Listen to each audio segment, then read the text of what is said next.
Hello everyone, and welcome to Buena Vista Views, your new top spot for Disney Parks content. We've got what you need to know in order to have the best Disney trip possible. Anyway, let's get into the video. The footage you see in this video was taken during August 19th through 22nd. There were a decent amount of ride closures in Disneyland proper, including some big-time rides like Space Mountain, Tiana's Bayou Adventure, formerly known as Splash Mountain, the Disneyland Railroad, the monorail, and some smaller attractions which did affect some of our strategies, but by and large, this guide will still be extremely helpful, and we still have some advice for some of the selected aforementioned rides/experiences. Anyways, without further ado, here's the Buena Vista Views guide to a successful early entry at the Grand Californian and or general rope dropping. Here we go. So, just FYI to all of you viewers, it is important to know that for early entry, Disneyland Park is on Tuesday, Thursday, and Saturday, whereas Disneyland California Adventure Park is Monday, Wednesday, Friday, and Sunday. This is good information to know because you don't want to show up to the wrong gate and it not be an early entry day, and then suddenly you realize you have an entire line that you have to wait in at the front gate, and then it really affects where you're going to be at that early entry rope drop. So let's go over some Grand Californian early entry tips. Now, it can seem a little confusing when it comes to the Grand Californian what's the best way to effectively utilize the hotel for a great early entry situation. Now, there are two entrances to the park from Grand Californian. There is the downtown Disney entrance, and then there is the direct California Adventure entrance, which takes you right into the park. It is impertinent to know not to use the California Adventure direct entry on your California Adventure early entry days. This might seem a little counterintuitive because you'll believe, well, why not use it if you can enter directly into California Adventure? You bypass having to walk through the gates and through all of downtown Disney. Now, that would be correct, but it is not the case. There are only about, I think, 2 turnstiles and maybe 2 security tables at that entrance, and it gets way more busy. That means you have to deal with security and then ticket scan-ins, and that creates a whole issue of a longer wait, and it takes way longer to get into the park. That's eating up your time of getting to where you want to be. Instead, always utilize the downtown Disney entrance for early entry. This means for DCA and Disneyland. Go to the downtown Disney entrance from the Grand Californian, use that security line, and that's your best bet to being there first, getting to the first gate like we did on our trip.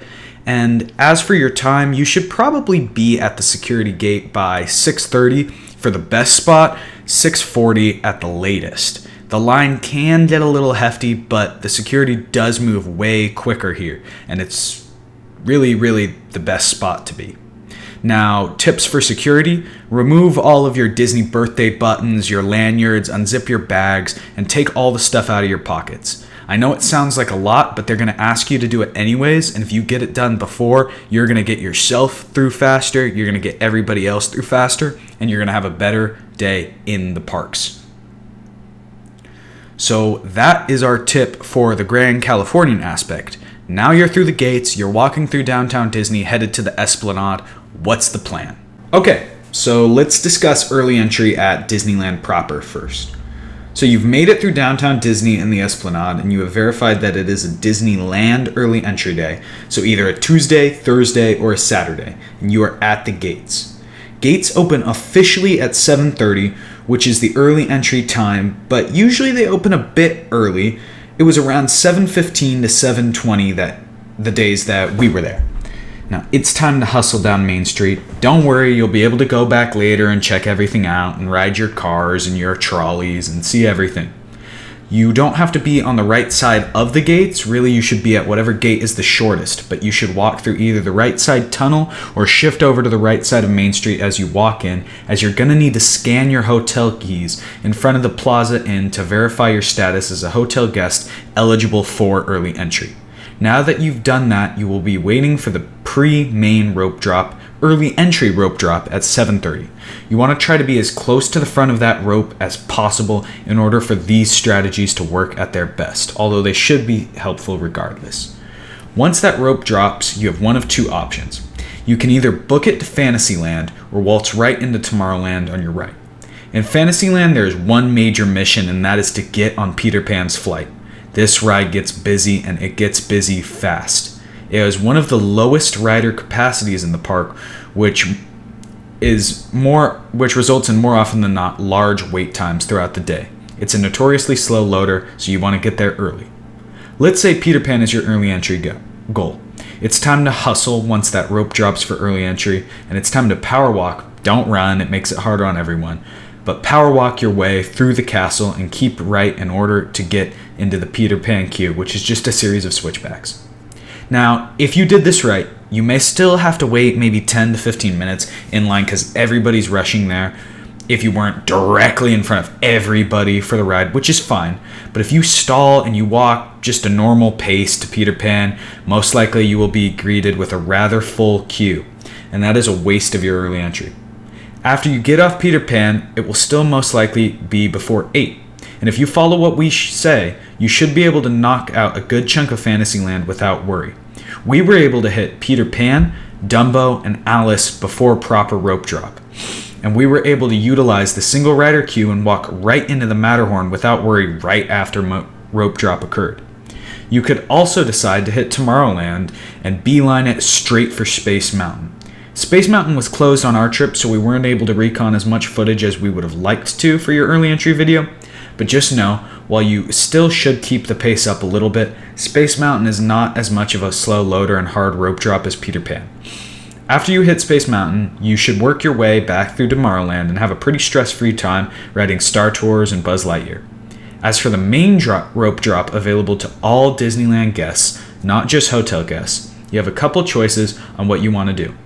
This rope drop drops at 8, and mostly everything in the park will be open short of the notorious Rise of the Resistance, which opens a little bit late after park open.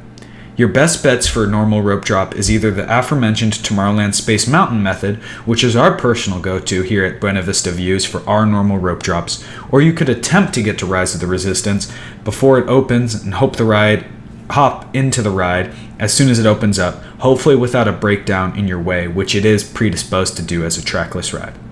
Or you could even try to hit Indiana Jones. These are your best bets, trying to hit the busier attractions in that wonderful and famous Disneyland quote-unquote golden hour, which is from 8 to 9. It can sometimes be more or sometimes less depending on crowds that day, but the consensus is 8 to 9 a.m. Lines should be pretty easy, and the park should feel rather less crowded compared to what it will be later in the day. Now, let's talk about Genie Plus. It is our advice that you do not even start booking Genie Plus passes until 9:30 to 10. There can be a few exceptions on busier days when rides like Indiana or Space Mountain get booked up really fast, but this is not a typical occurrence. And while you can totally check on if the passes are selling out, you should not be booking. Unless, of course, it's the strange chance that Indiana Jones is at 4 o'clock in the evening by 9, which again is extremely rare. It is a total waste of your time to be using Genie that early in the morning since everything is a short wait anyway. It's time to be hopping on rides, staying off the phone, and just getting as much as you can done during that wonderful time. I get you paid for the service that used to be FastPass, and the fear of missing out is totally real, but just stay off the phone and get the rides done because you totally can without. So that is our Disneyland early entry and rope drop tips. Alright, let's talk about DCA. So to verify, it's either a Monday, Wednesday, Friday, or Sunday. And remember, no matter how tempting it is, do not use the direct Grizzly Peak Grand Californian entrance for your early entry or rope drop. It'll take way too long. Instead, again, use the downtown Disney entrance and just make that walk to the California Adventure gates. This will take much less time and prime you to be pretty close, if not first, at the gates like we were, and it'll greatly benefit your early entry. So again, it's anywhere from 7:15 to 7:20, and the gates have now opened, and you got your tickets all scanned in. It's time to hustle down Buena Vista Street, this channel's namesake, and turn left down Hollywood Boulevard / Hollywoodland, this time keeping left down the street. where the spot that your hotel keys are being scanned for your early entry rope drop at 7:30 will be located at or near the Award Wiener storefront. With DCA, you have a couple ways of going about your early entry. What we did was head right into Guardians of the Galaxy Mission Breakout for a really swift wake up, and right after attempting the beastly challenge that is Radiator Springs Racers. Radiator Springs Racers does not open up until 8 o'clock, but you can get in line early. You could do this from the start at 7:30 and kill your entire early entry for a chance to be super quick on the ride and one of the first, or if not the first on the ride that day. It is really hard to pull that off though. Or do what we did and get on one other long wait prone ride, which in our case was Guardians of the Galaxy Mission Breakout, and then book it to Radiator Springs and get in the pre-queue line before 8 o'clock. With the method that we used, you will still have to wait maybe 20 or 30 minutes for Radiator Springs Racers, but that's better than the 100-minute queue later in the day. No matter what, choosing to get in line for Radiator Springs Racers before it opens will kill the rest of your early entry time, but we think it's a worthy sacrifice. For example, when we got in the pre-queue line, we were about halfway down Radiator Springs or Route 66 in the pre-queue line, and by the time we were a couple switchbacks into the queue, the expected wait for someone just getting in was around 100 to 115 minutes. And we were on the ride, in our car in about 25 to 30 minutes. So this is our method for early entry. As for regular rope drop, you can really try to book it to Radiator Springs, but chances are you'll be looking at that hefty queue. You can totally risk it for the chance of getting on and it moving fast, but it is just that, a real chance. Some other options are hitting Guardians and Web Slingers and moving along through the park, heading to Pixar Pier. One of the only rides that's a bad idea is Soarin' at Rope Drop. It has a very low rider capacity, so if you're not the first in the theater, since they're usually operating just one, sometimes both, you will be facing a bit of a wait due to the time it takes to load people in, the show to play, and to unload people off the ride. While the consensus on Golden Hour is still 8 to 9, I found DCA can have a bit of leeway.